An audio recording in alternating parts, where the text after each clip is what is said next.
When people talk about civil rights, they often jump straight to courtrooms and marches, but long before legislation changed, labor changed the balance of power.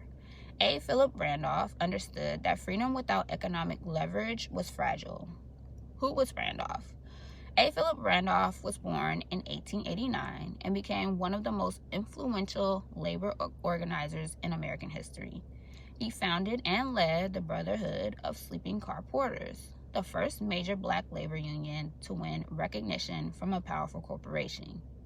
Sleeping car porters worked long hours, endured racial humiliation, and depended on tips for survival. They were visible symbols of service and invisibility at the same time. Randolph organized men who were already exhausted, surveilled, and economically vulnerable. Unionizing meant risking jobs that supported entire families, but without collective bargaining, there was no path to stability, dignity, or political voice. For everyday workers, Randolph's work shows that rights are not granted because they are morally persuasive. They are won when labor becomes organized enough to be disruptive.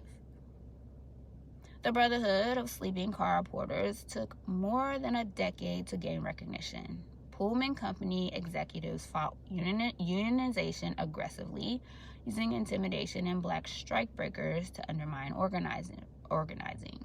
Randolph stayed disciplined. He built membership quietly, insisted on democratic leadership, and tied labor demands to broader questions of citizenship and respect.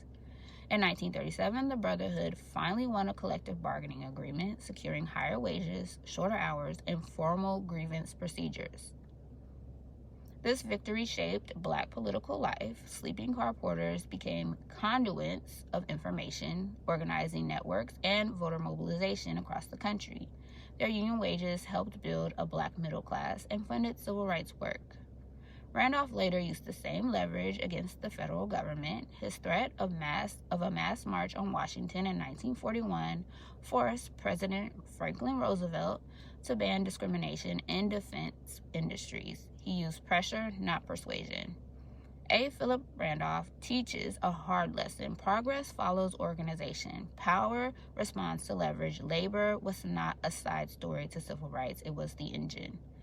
If this kind of history matters to you, subscribe here on YouTube. I publish long-form analysis weekly with sources, context, and continuity. No clips without substance.